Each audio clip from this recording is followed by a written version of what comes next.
अरे पापा कंगा गिर गया, लगता है मेहमान आने वाले हैं। अरे मेरा कंगा भी गिर गया, लगता है मेहमान आने वाले हैं। पापा जल्दी से ताला लाओ, ताला लगा के चलते हैं। अरे ताला कहाँ है? जल्दी से ताला लाओ, ताला ताला। ये रहा ताला। लाओ लाओ लाओ लाओ।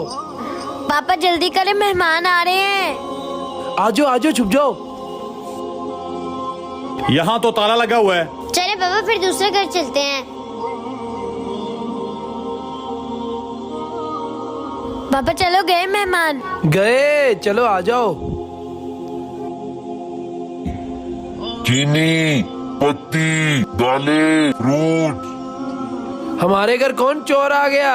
अरे कौन है तुम? हमारे घर के खाने का सामान कहाँ लेके जा रहे हो? मैं अल्लाह का भेजा हुआ हूँ और मैं ये रिस्क वहाँ लेके जा रहा हूँ जहाँ मेहमान ठहरे हुए हैं। इनको देख के तूने घर को ताला लगा दिया था। अल्लाह ने ये रिस्क उनके नसीब का भेजा था।